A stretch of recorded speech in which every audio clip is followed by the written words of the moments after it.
There's also potentially a molecular recognition system there. So only sperm that are expressing the right molecules actually are allowed through.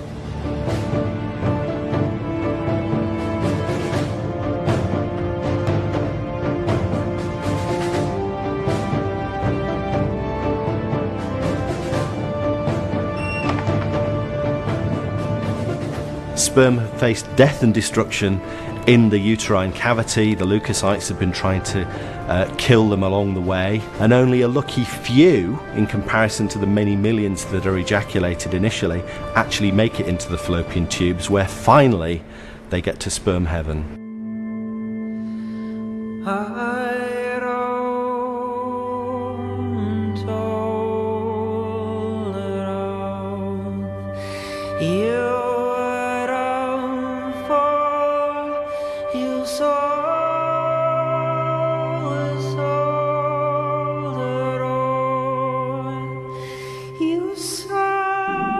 Welcome to one of Emily's fallopian tubes.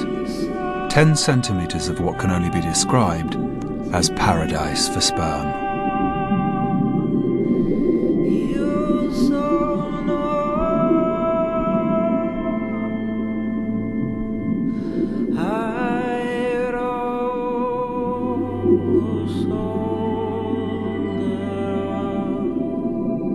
The environment of the fallopian tube is just very accommodating for sperm. It's what sperm have been aiming for, and it's set up to try and maintain sperm health, and they can have a rest. It's got nutrients for them, it's got the right pH, it has the right ion concentration.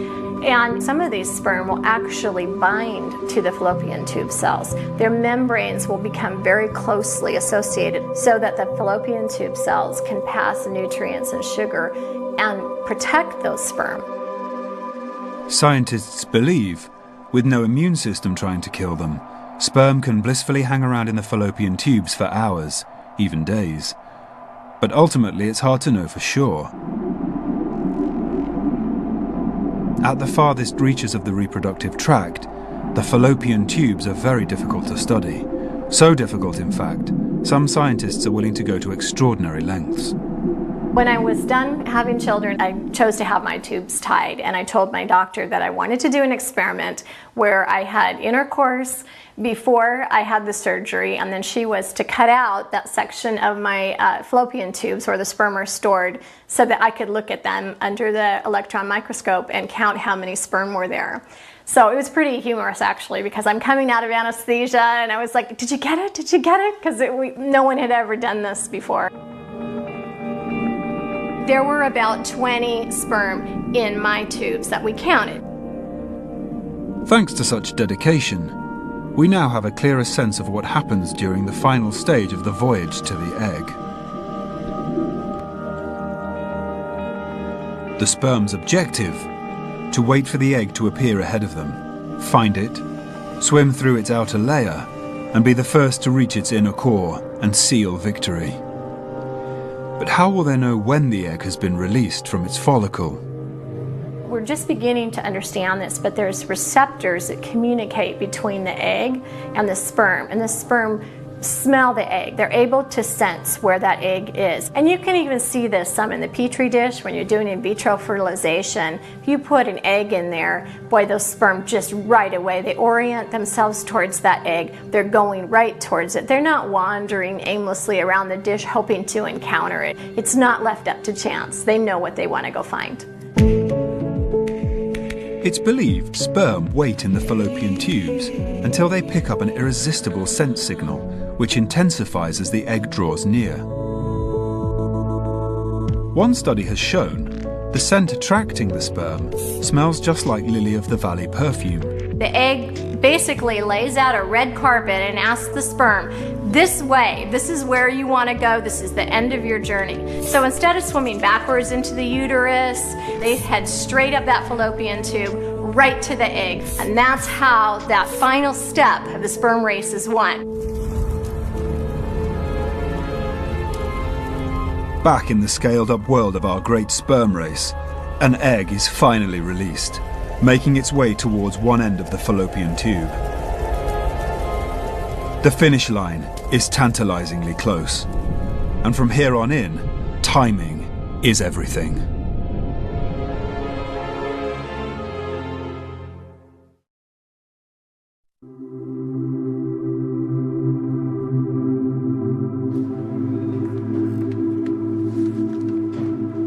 She has no idea, but Emily could be just minutes away from being pregnant.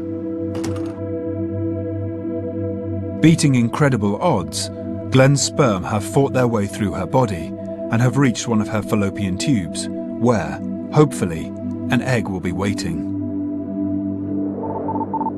Just single figures have made it this far. Scaled up to people size, what happens next? Imagine an Olympic freestyle swimming final, where the winner gains immortality and the rest are killed.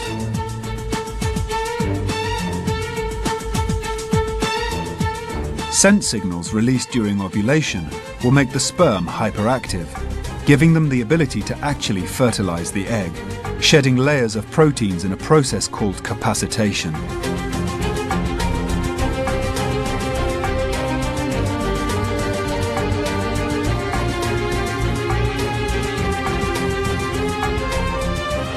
Up until now they've been swimming in quite straight lines, but now their swimming becomes much more erratic.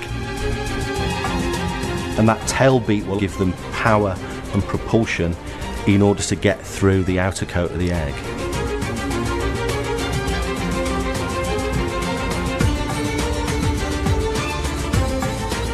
All of a sudden, they are 100% on target.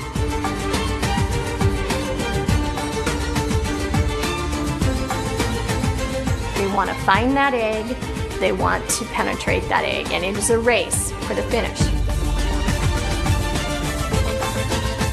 So once they capacitate, sperm die within just a few hours. So it's a no going back.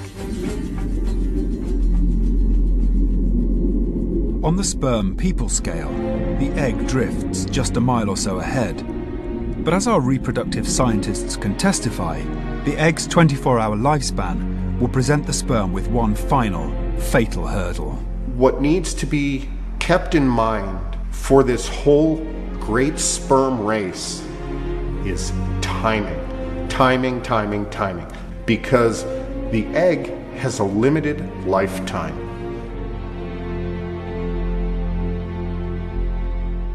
What if the egg arrives a little earlier? Well, you want some sperm to be able to capacitate relatively early.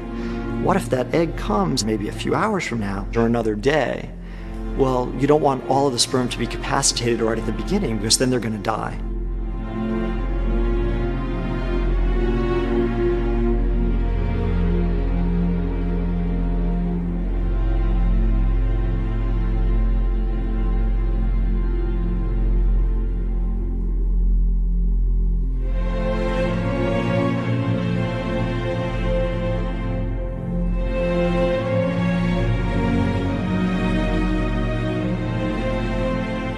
Having arrived hours before the egg, these sperm reach the end of the line, falling into the abyss beyond the fallopian tubes.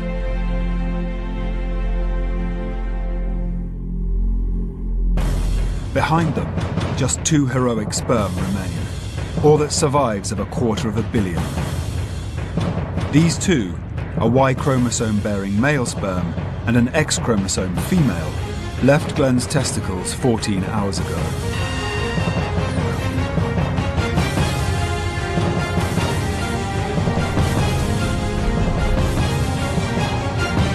They've endured an incredible journey, and against overwhelming odds, they've got their timing just right.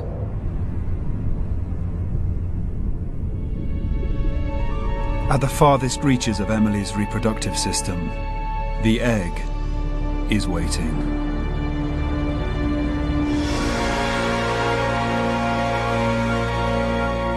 If you or I were a sperm, the egg would soar into the sky as high as Nelson's column.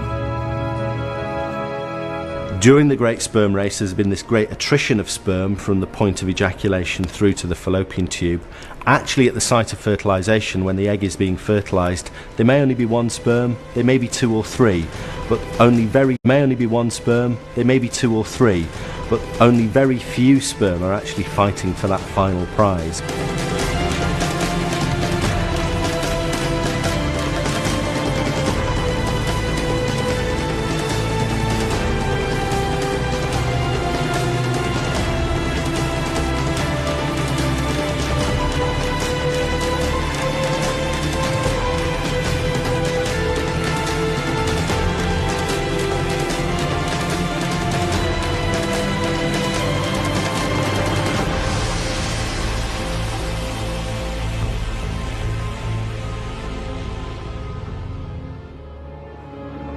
Eventually, one sperm will hit the outer coat of the egg, and this is it. This is the moment that they've been waiting for. To secure victory, all this sperm has to do now is find a way inside. The sperm is carrying this genetic payload for delivery, but that genetic payload has to be able to get into the egg. And the way that it gets into the egg is the sperm literally blows its top. Above the head of the sperm, there's kind of a bag of juices, a bag of enzymes that are really important at this stage of the process. By touching an egg, that bag bursts, and those enzymes will facilitate the sperm in finally penetrating through the outer coat of the egg.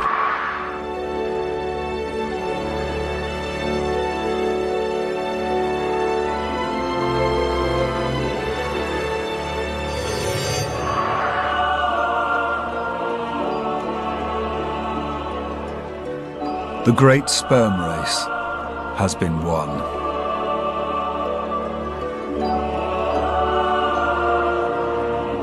The victorious male sperm is instantly devoured as Glenn's genetic information merges with Emily's waiting DNA.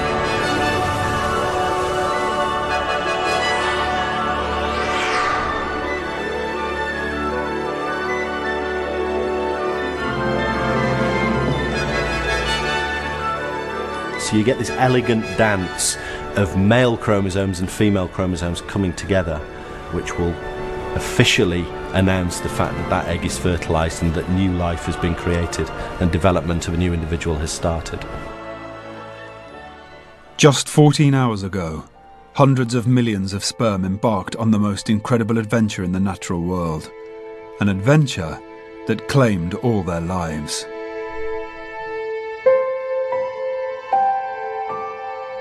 So what made that winning sperm special? Why did it succeed over billions of others?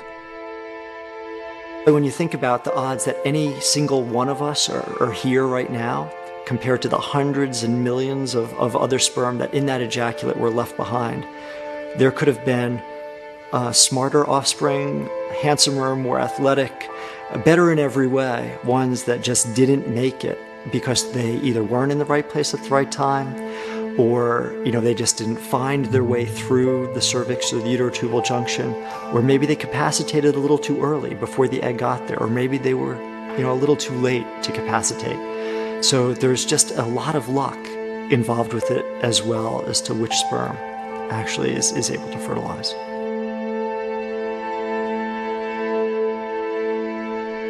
Yet one unremarkable sperm, against odds of trillions to one, did not die in vain.